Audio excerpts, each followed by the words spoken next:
Hello बच्चों, hopefully आपने मेरा लास्ट लेक्चर देख लिया होगा। लास्ट लेक्चर में मैंने बताया था कि profit and loss appropriation account क्या होता है। मैं करंटली इस चैप्टर की 2 वीडियो लेक्चर अपलोड कर चुका हूं। प्लीज़ बच्चों पहले उनको देख के आना, फिर ही ये थर्ड लेक्चर आज का देखना, ठीक है? क्योंकि उन 2 लेक्चर्स में मैंने बहुत ही ज़्यादा बेसिक से इस चैप्टर के बारे में बताया है, ठीक है? चलिए शुरू करते हैं। आज हम क्या करेंगे, आज हम एक क्वेश्चन करेंगे और वो क्वेश्चन किससे रिलेटेड होगा, हमारा profit and loss appropriation account से, ठीक है? तो शुरू करते हैं।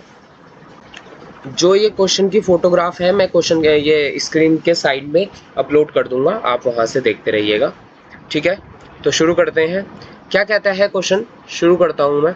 क्वेश्चन कहता है कि Sohail and Maham are partners in a firm sharing profit in the ratio of 5:3। दो पार्टनर्स हैं जिनका नाम है सोहेल और Meham.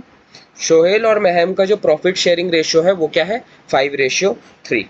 The partnership agreement provided that Sohail was to be paid a salary of 1500 rupees per month. हमने सोहेल को सबसे पहले क्या पे करनी है, सैलरी पे करनी है, कितने की, 1500 रुपीज पर मंथ की। महम को हमने कमीशन देनी है 12,000 रुपीज पर ईयर, पूरे साल की 12,000 रुपए, ठीक है बच्चों? Interest on capital was to be allowed at 4% per annum. P A का मतलब, जो पी डॉट ए होता है इसका मतलब क्या होता है, पर एनम। पर एनम का मतलब क्या होता है, पर ईयर, ठीक है बच्चों? ध्यान रखना, हालांकि ये चीज़ आपने अपनी क्लास 11th में पढ़ी हुई होंगी, है ना?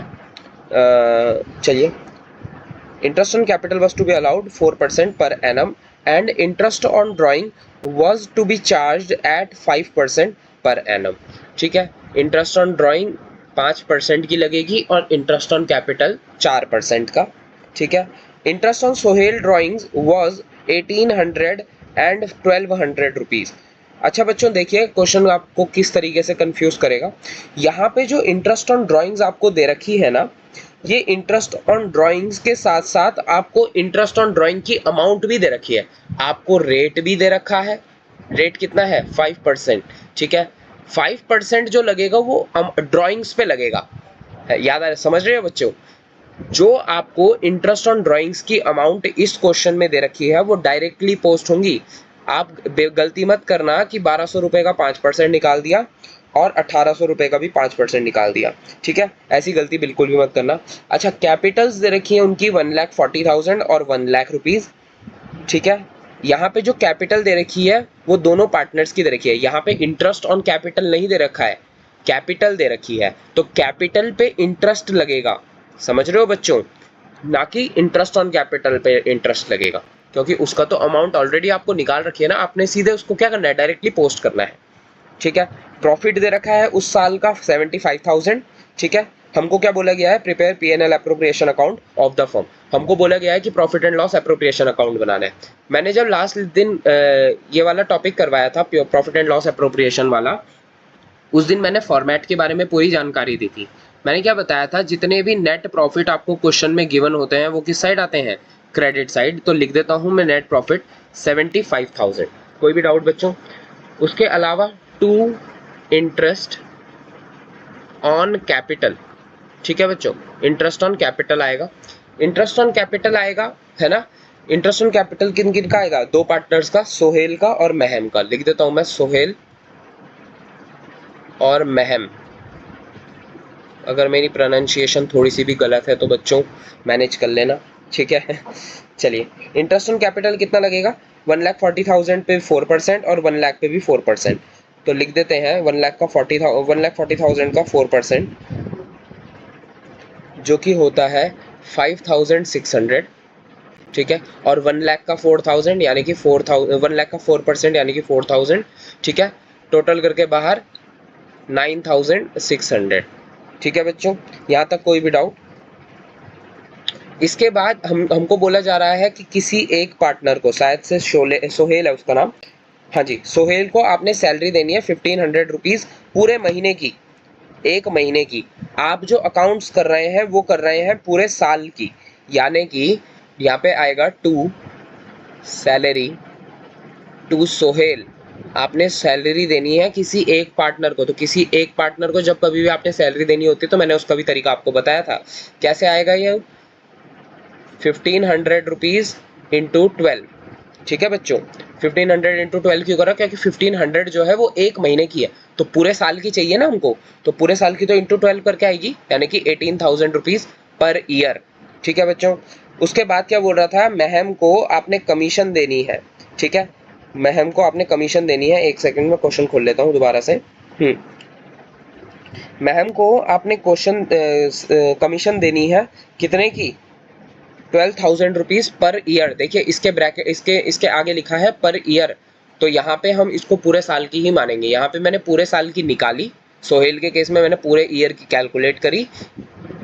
महम के केस में कमीशन जो दे रखी है हमको पूरे ईयर की दे रखी है कैलकुलेट करके, तो मैं केवल यहाँ पे लिखूंगा टू कमीशन टू महम। ठीक है बच्चों, कमीशन देनी है आपको महम को। मैं थोड़ा सा फॉर्मेट को एक्सटेंड कर लेता हूँ।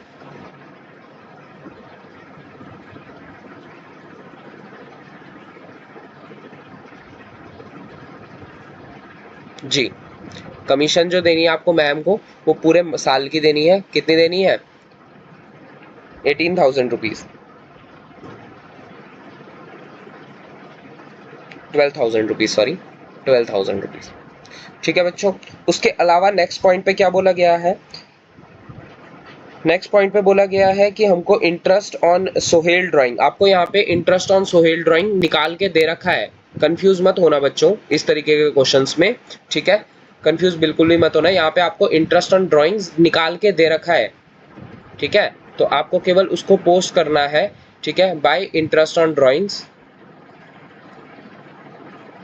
ठीक है, क्या बोल रहा है? Interest on drawing, interest on drawings आपको पूरे साल की कैलकुलेट करके दे रखी है 1800 और 1200। तो मैं नाम लिख देता हूँ सोहेल और महम, 1800 और 1200, टोटल आ जाएगा बाहर कितना?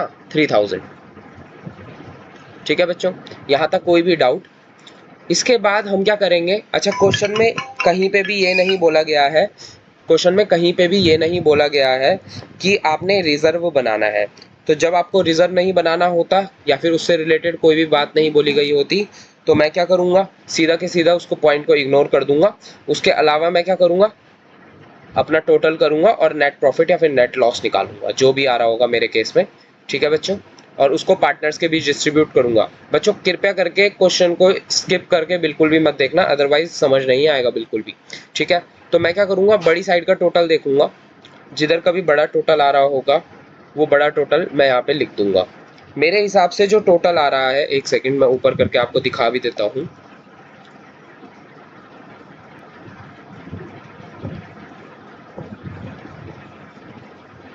जी, टोटल जो आ रहा है वो डेबिट साइड का कैसे करेंगे? सबसे पहले हम डेबिट साइड का कर लेते हैं। डेबिट साइड का टोटल यानी कि 9600 प्लस 18,000 प्लस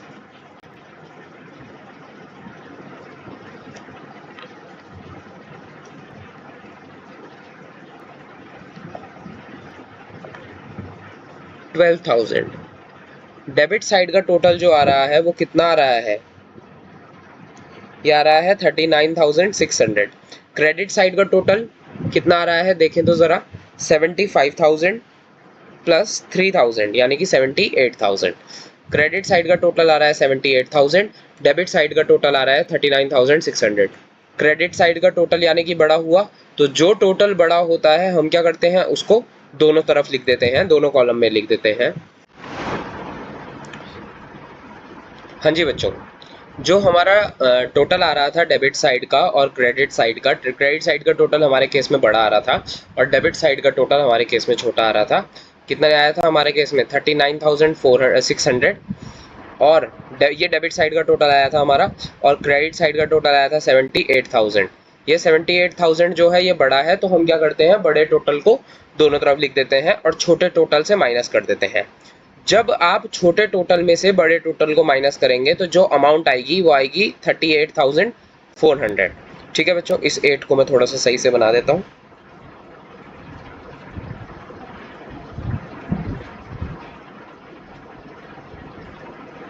कितनी आई है 38,400। ठीक है, ये 38,400 किस किस के बीच डिस्ट्रीब्यूट होगी, पार्टनर्स के। किस रेशियो में, क्वेश्चन में बोला हुआ था कि 5:3 में बांटना है आपको। ठीक है, यानी कि पहले पार्टनर को मिलेगा 24,000, सोहेल को मिलेगा इस प्रॉफिट में हिस्सा 24,000 का, और महम को कितना मिलेगा 5/3 यानी कि 3/8 यानी कि 14,800। कोई भी डाउट बच्चों?